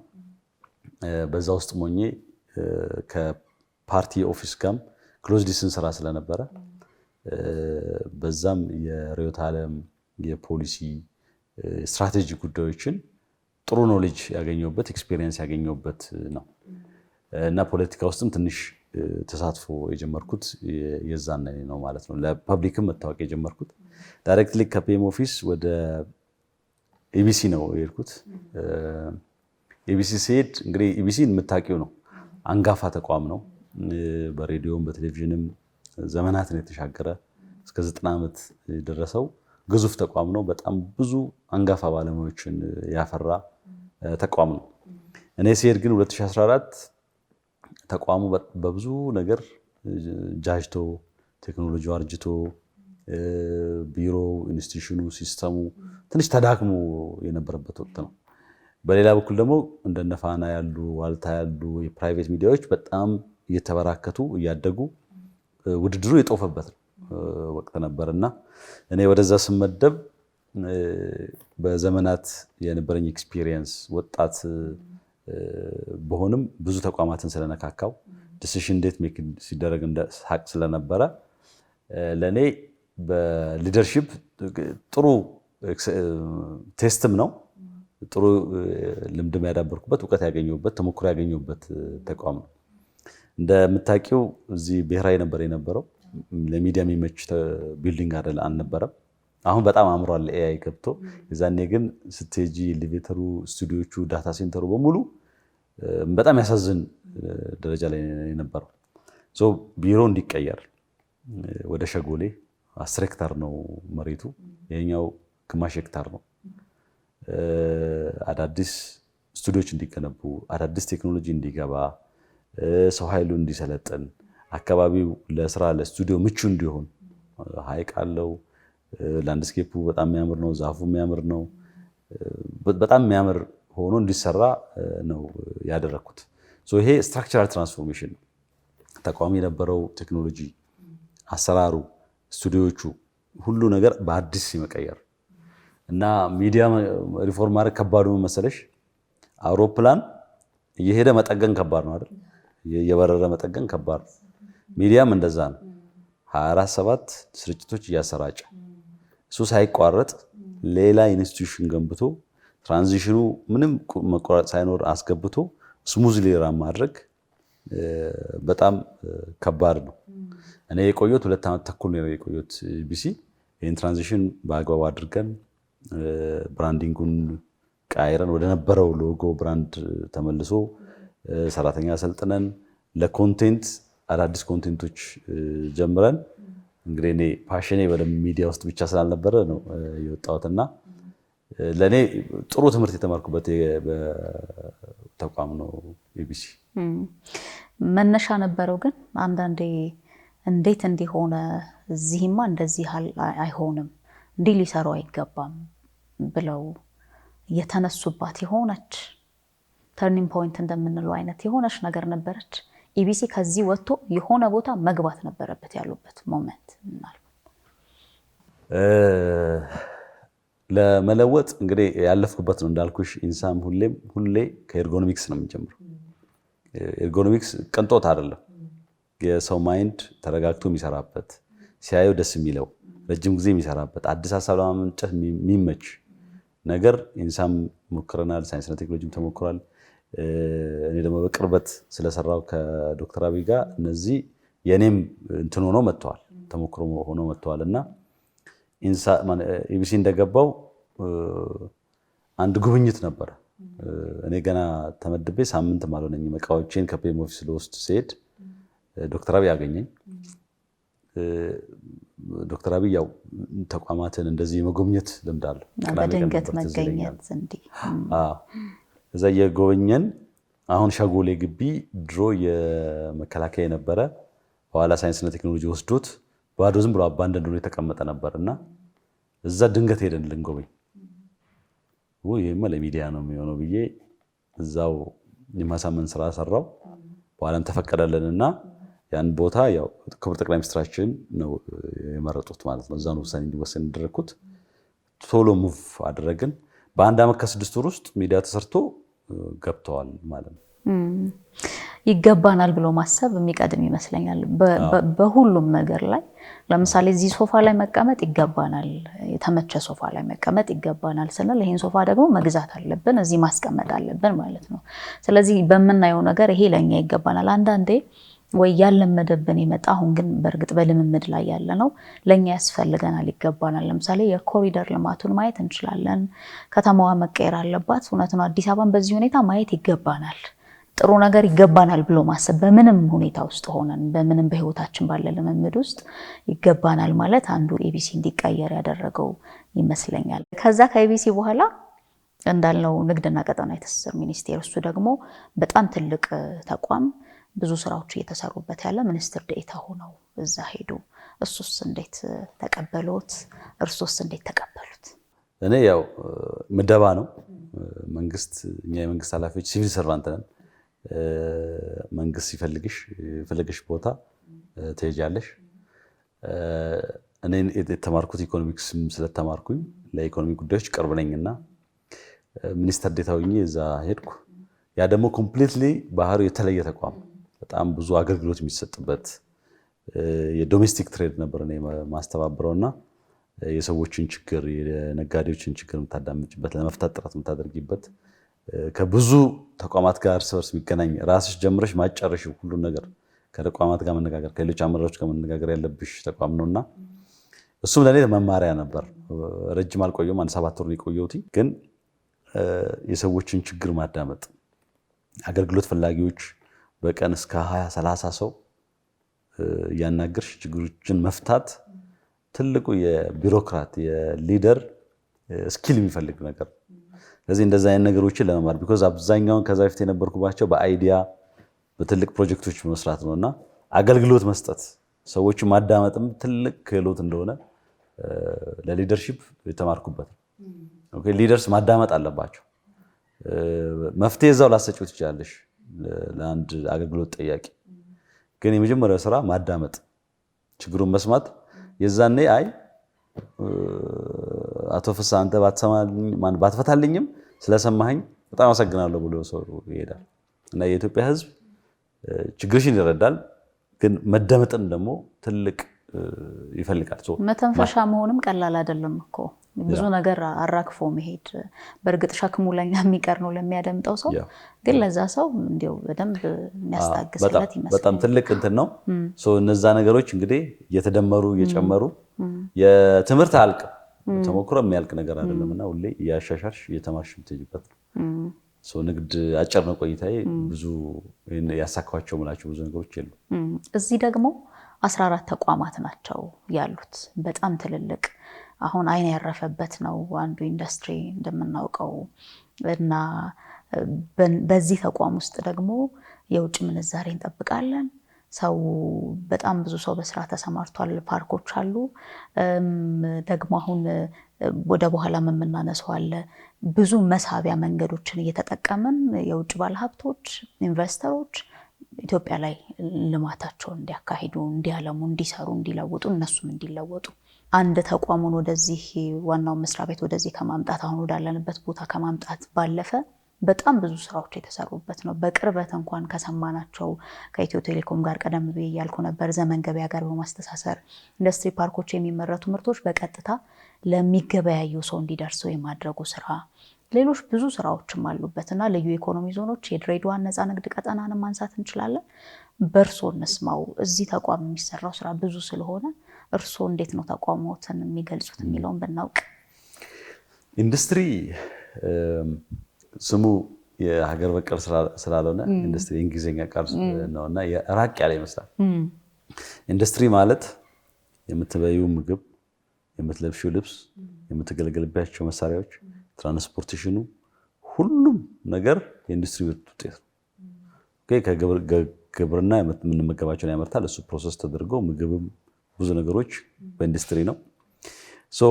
ኢንዱስትሪ ማለት ከሰው ልጅ ህይወት ጋር ተዕለት ተዕለት ህይወት ጋር የተገናኘ ህይወትን የሚያቀል፣ ኑሮን የሚያቀል፣ የሚያሻሽል፣ ኢኮኖሚ እድገትን ለማምጣት በጣም አስተማማኙና ቀጥተኛው መንገድ ልማት፣ እድገት ሁሉ ያለ ኢንዱስትሪ ማይታሰብ ነውና ኢንዱስትሪ ውስጥ ገብቶ መስራት በሰው ልጅ ህይወት ውስጥ በሀገራችን ህይወት ውስጥ ትርጉም ያለው ነገር ማምጣት ነው እና በጣም ወሳኝ ክሪቲካል የሆነ ስራ ነው።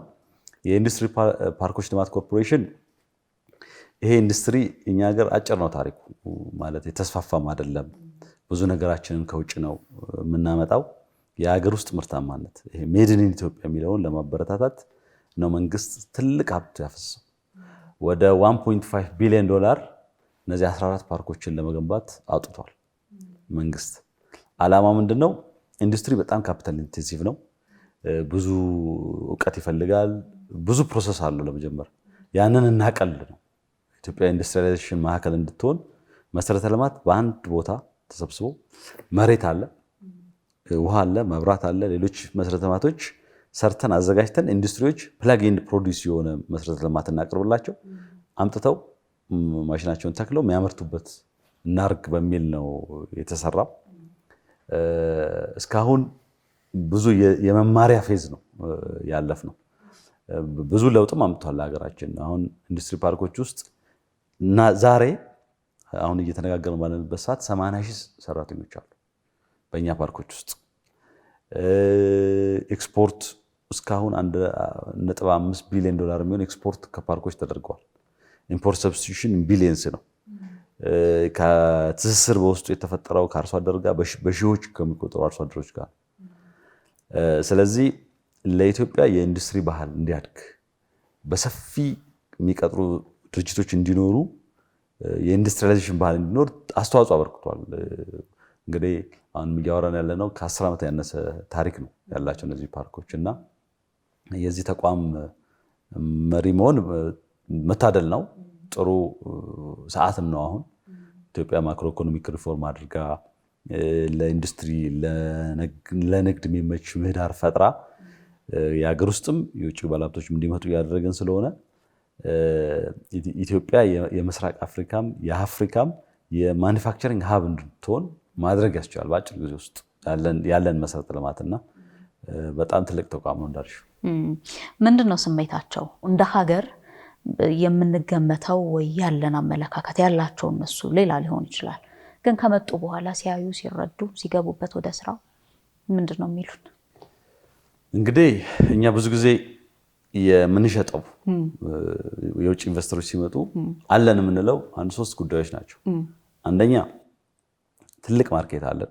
120-130 ሚሊዮን ህዝብ ነው። ትልቅ ማርኬት ዶሜስቲክ ማርኬት አለው። ሁለተኛ ኮምፒቲቲቭ የሆነ ተወዳዳሪ የሰው ኃይል ወጣት የሰው ኃይል አለ እና በተመጣጣኝ ክፍያ በጣም በቶሎ ትሬነብል የሆነ ሊሰለጥን የሚችል ፕሮዳክቲቭ የሆነ ወርክ ፎርስ አለን። ሌላው ኤሌክትሪሲቲም ሌሎች መሰረተ ልማቶችም በተመጣጣኝ ዋጋ እናቀርባለን። ሌሎችም አሉ፣ ግን በዋናነት ቫልዩ ፕሮፖዚሽናችን እነዚህ ናቸው።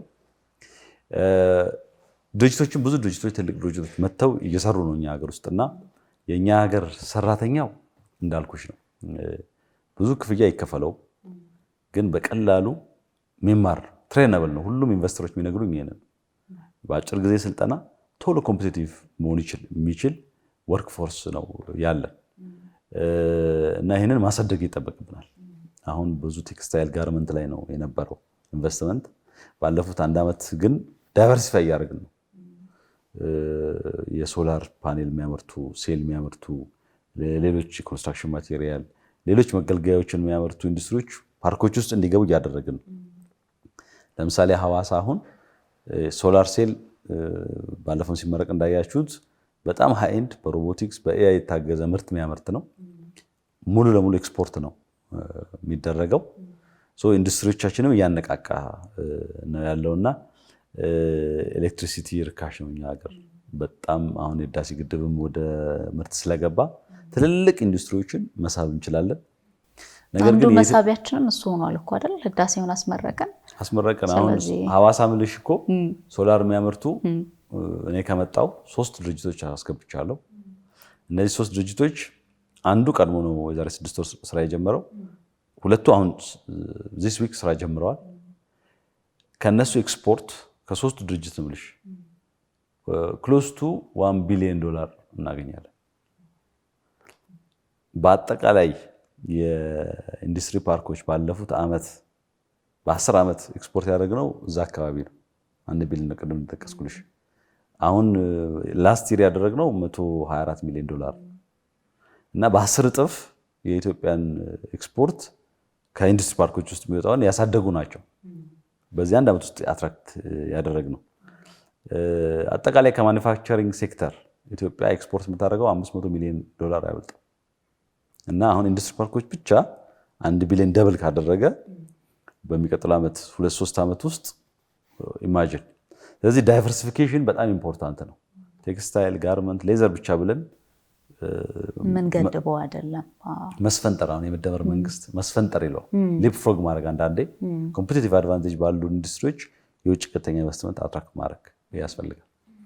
ግን ዋናው ነገር ምን መሰለሽ፣ ኢንዱስትሪ ልማት የሀገር እድገት በውጭ ባለሀብት ላይ ዲፔንድ በማድረግ አይመጣም። ማለት ትንሽ ግጭት ካለ ጥለው ይሄዳሉ። አጓ ሲባል ጥለው ይሄዳሉ። የነሱ የውጭ ናቸው። የነሱ ካፒታል ሙቭ ያደርጋል። የኛ ሀገር ውስጥ ባለሀብትን ብንደግፍ ብናበረታታ ግን ሀገራቸው ነው የትም ጥለው ነው ሄዱ። ግጭትን ቢኖር የሀገራቸው ነው፣ ሌላ ቦታ ሊሄዱ አይችሉም። ስለዚህ ቻሌንጅን ተቋቁመው ፈተናን ተቋቁመው ማምረት መስፋት ይችላሉ። ቢያተርፉ ገንዘቡን ወደ ውጭ ፕሮፊቱን ሪፓትሬት አያደርጉም፣ አያሸሹ። ሀገራቸው ነው ሪኢንቨስት ያደርጋሉ። እና የውጭ ቀጥተኛ ኢንቨስትመንት ለአጭር ጊዜ ለመማር ቴክኖሎጂ ትራንስፈር ለማድረግ እውቀት ትራንስፈር ለማድረግ ያስፈልጋል። ግን በዋነኛነት ሀገር ውስጥ ባለሀብት ነው መደገፍ ያለብን ብለን ልዩ ልዩ ፕሮግራሞች እየደገፍን ነው። ጥሩ ነው። እንደ ካሚንግ 2-3 years በጣም የኢትዮጵያ የማኑፋክቸሪንግ ግሮዝ የሚኖርበት ነው ብዬ አስባለሁ። ስለዚህ እነኛ ጥቂት ቢሆኑም ማለት አሁን እንደው ለመረማመጃ እንኳ ባይሆን የጊዜ መፍጃ አድርገን እነሱን ብንጠቀምባቸው ሲመጡ ያላቸው ስሜት ግን ሌላ ሆኖ አገኛችሁት? ምንድን ነው የሚሉ እነሱ አይነኛ እንዴት ነው? በጣም ጥሩ ነው። እንዳልኩሽ ሰው ኃይል ላይ ኮምፒቲቲቭ ነው የኛ ሰው ኃይል፣ ትሬነብል ነው። ቶሎ አሰልጣኝ ወስራ ይገባል። ሁለተኛ ቢልድ ያደረግነው ኢንፍራስትራክቸር ኢንዱስትሪ ፓርኮቹ በዓለም ላይ በዚህ ሌቭል ተወዳዳሪ አመንግ ፊው ነው። እኔ ብዙ ቦታ ሄጄ አይቻለሁ። ቻይና ሄጄ አይቻለሁ። ቪየትናም አይቻለሁ።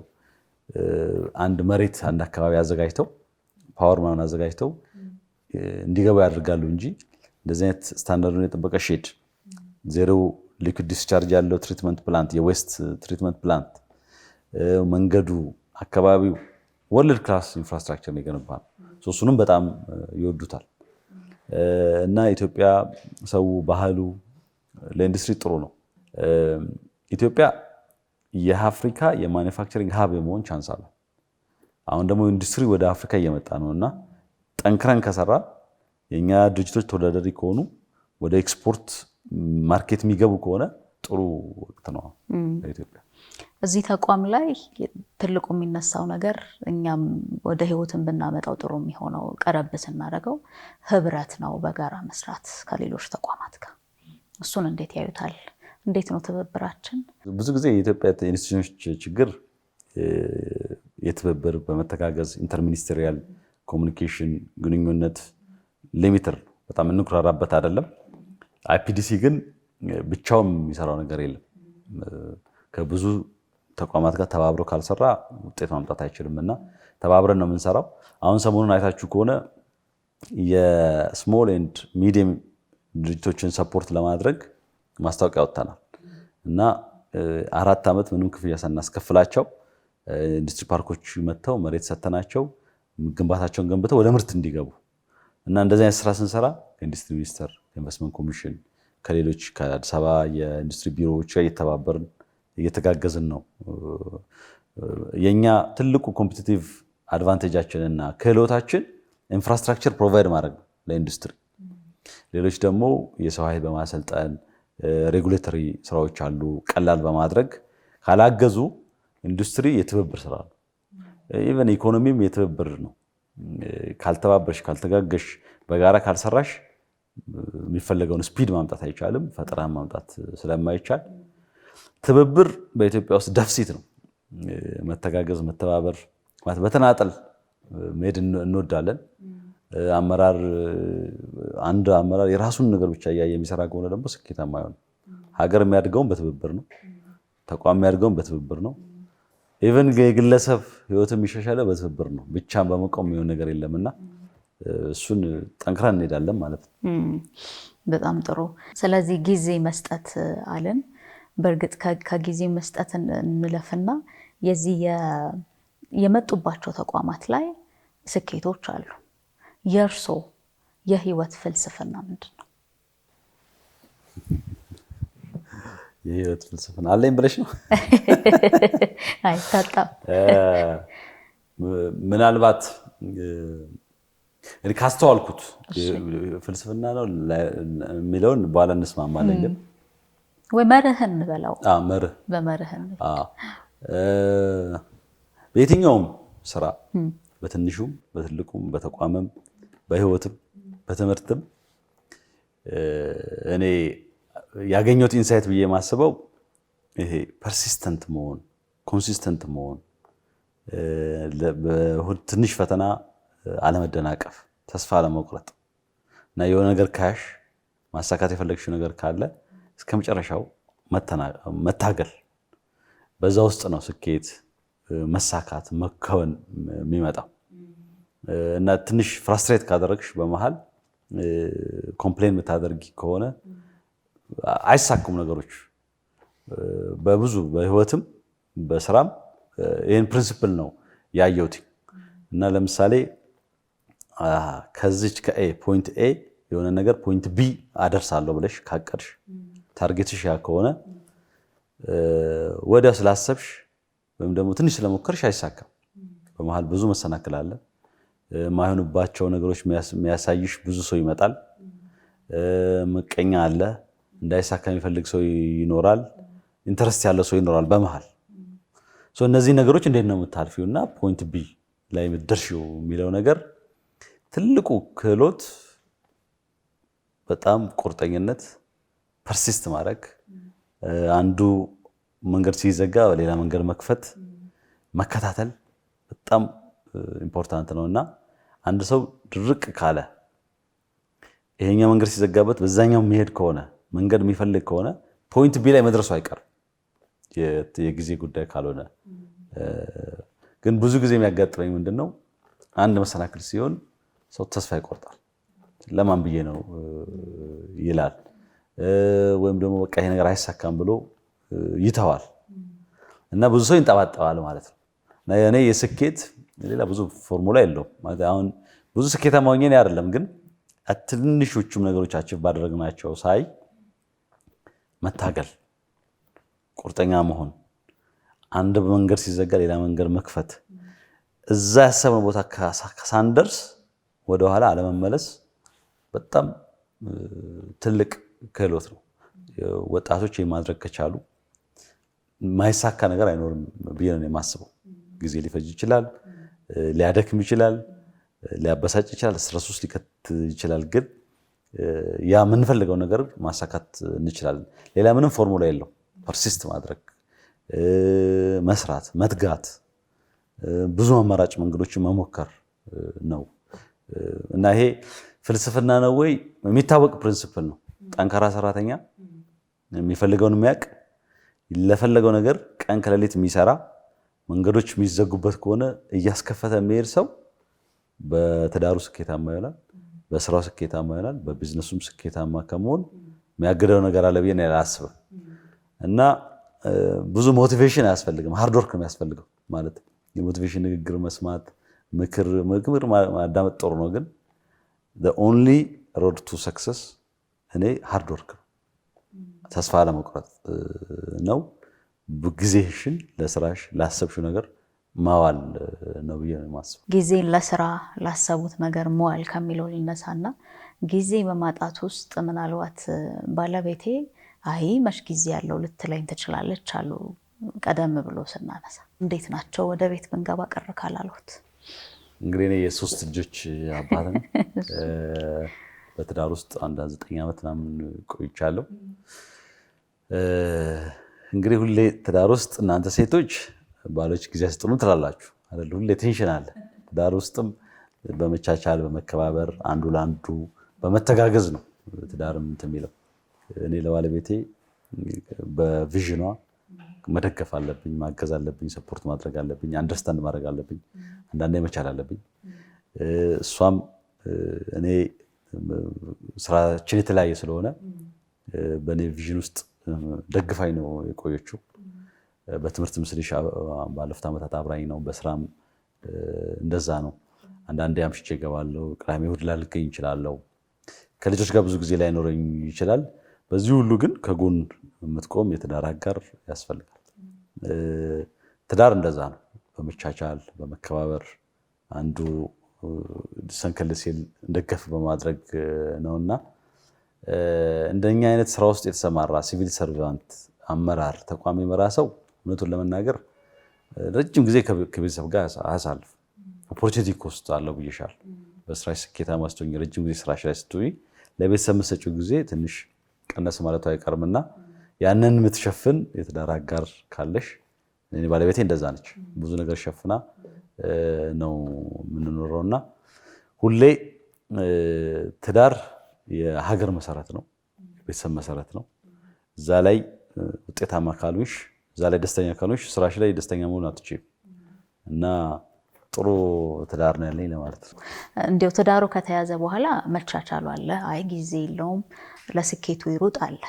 ግን ከትዳሩ በፊት ያለች እኮ አድካሚ ጊዜ ያለች የራስ ለማድረግ የምትደረግ ጥረት እሱ ላይ እንዴት ተሳካሎት ነው? አይ ቲንክ ሁሉም ያው እንትን አለው አይደል?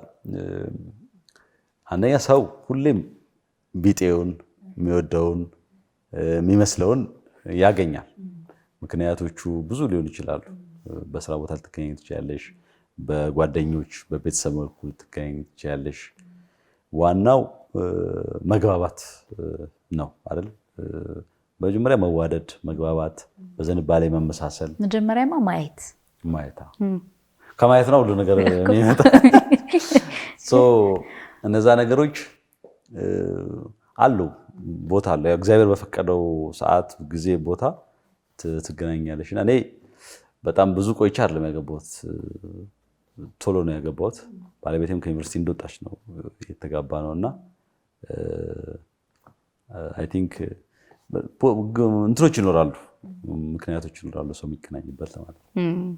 ስለዚህ ብዙ አልደከሙም፣ ግን በመግባባት በሂደት የሆነ ነው።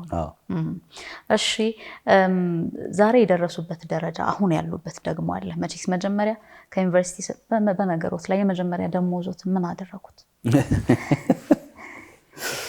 የዛኔ ደሞዝ በጣም ትንሽ ነበር። አይ ቲንክ ከ1000 ብር በታች ነው። እና እኔ ክፍለ ሀገር ልጅ ነኝ። እዚህ ብዙ ማቅ የለም። ቤት ተከራይቼ ነው የምኖረው። ራሴ ነኝ ምግብ ማበስለው። የወንድ ላጤ ኑሮ የምታውቂው ነው አይደል? አዎ። ግን የቁጠባ ባህልን ቀድሞ ስለተለማመዱ ዩኒቨርሲቲ የሚቆጠብ ነገር የለውም። ይኸኛው ያው ነው። ኑሮ ከባድ ነው የዛኔ። እንደውም ለሰርቫይቭ ማድረግ በዛ ደሞዝ ከባድ ነው፣ መታገል ነው የሚሆነው። እንደዛ እያለን ነው እንግዲህ አንድ ክፍል ቤት ለሁለት እየተከራየን እንደዛ ነው እንትን ያለውና የመጀመሪያ ደሞዝ በጣም ትንሽ ከመሆኑ የተነሳ ለምግብና ከቤት ኪራይ አታልፍም ልሽ ፈልጌ ነው። ምልሽ የኢትዮጵያውያን አኗኗራችን ይታወቃል አይደል? ቤተሰብ ካለው ቀንሶ ራሱን ጎርቶ ነው ልጆቹን የሚያስተምረው ለወግ ለማድረግ የሚያበቃው። እና እንደውም ስራ ስትይዢ መለስ ብለሽ ፋሚሊ እንድትደግፊ ነው የሚጠበቀው። ነገር ግን ያለው የኢኮኖሚ ሁኔታ ያንን የሚፈቅድ አይደለም። ደሞዟ ትንሽ ነች። ከበዛ ሰርቫይቭ አድርገሽ ራስሽን መቻል ራሱ ለቤተሰብ ትልቅ እንትን ነውና እንደዛ ነው። ያበስላሉ፣ ወደ ጓዳ ይገባሉ። እንደ ጎበዝ ነበርኩ፣ አበስላለሁ። አሁን ስራ ሲበዛ ተውኩ እንጂ። ልጆች ደህና ናቸው? ሁሉም ሰው ትምህርት ገብተዋል? አዎ። የመጀመሪያ ልጄ አሁን ወደ 7 ዓመቷ ነው። ሁለተኛው ወደ 5 እየሄደ ነው። የመጨረሻዋን ወደ 2 ዓመቱ ነው። ስለዚህ ሁለቱ ትምህርት ቤት ናቸው። ስራ ከመሄድ በፊት እነሱን ትምህርት አድርሼ በዚሁ የምመጣው። ስፖርት ይሰራሉ? ስፖርት እሰራለሁ።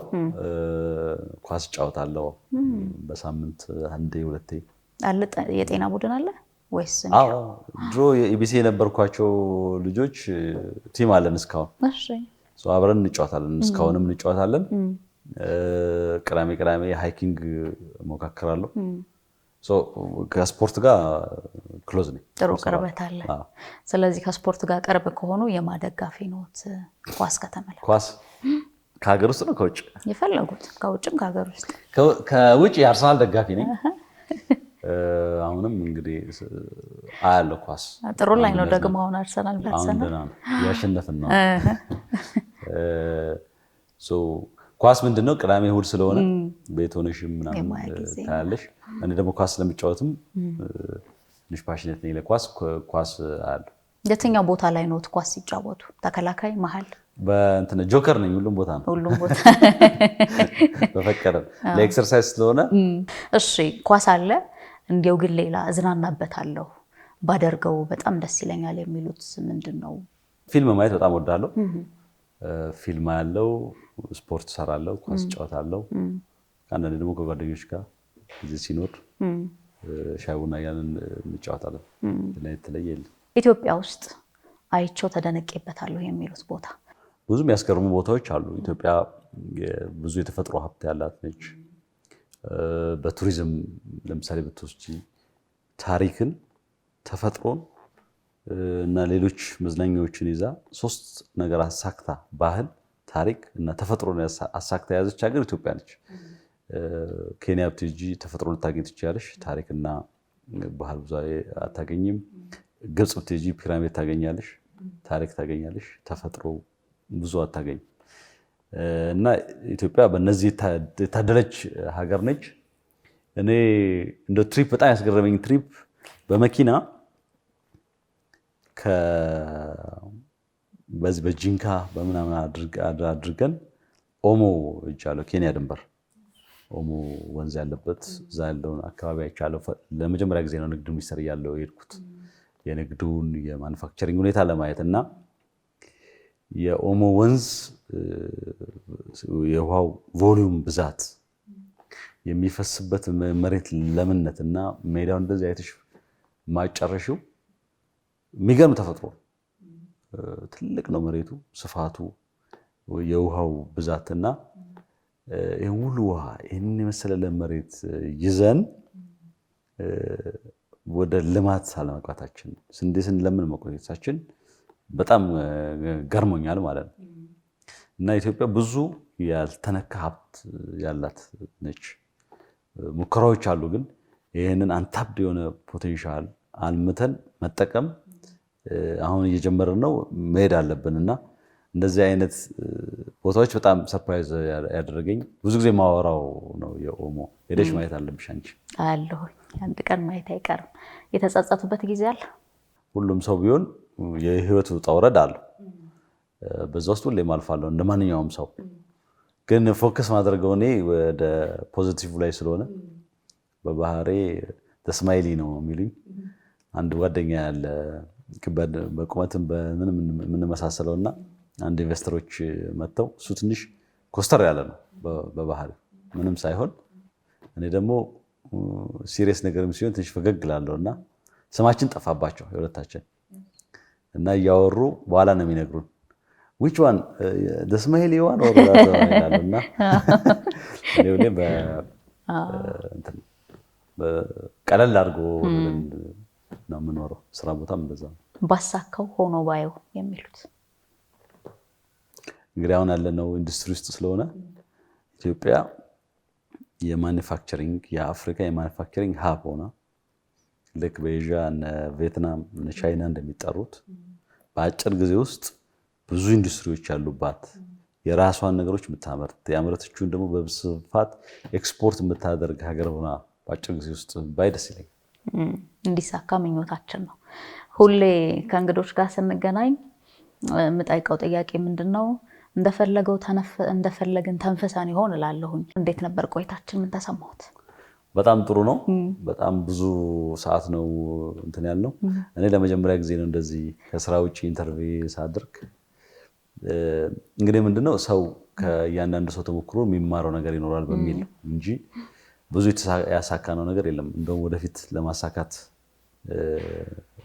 ያለው እድሜያችን ፖቴንሻሉ ወደፊት ነው ያለው። ግን ሰው ከተለያየ ነገር ሊማር ስለሚችል እንደዚህ አይነት ኢንተርቪው ማድረጋችን ጥሩ ነው። በጣም ነው የማመሰግነው ዶክተር። በጣም ደስ ብሎኛል። እኔም በጣም አመሰግናለሁ ስለጋበሽ። እሺ፣ እናንተም አብራችሁን ስለነበራችሁ በጣም እናመሰግናለን። በፋና ፖድካስት እንዲህ ያለ ደርዝ ያላችሁ ሀሳቦች ይነሳሉ ሁሌ እንደምንለው። ስለዚህ አብራችሁን ሁኑ።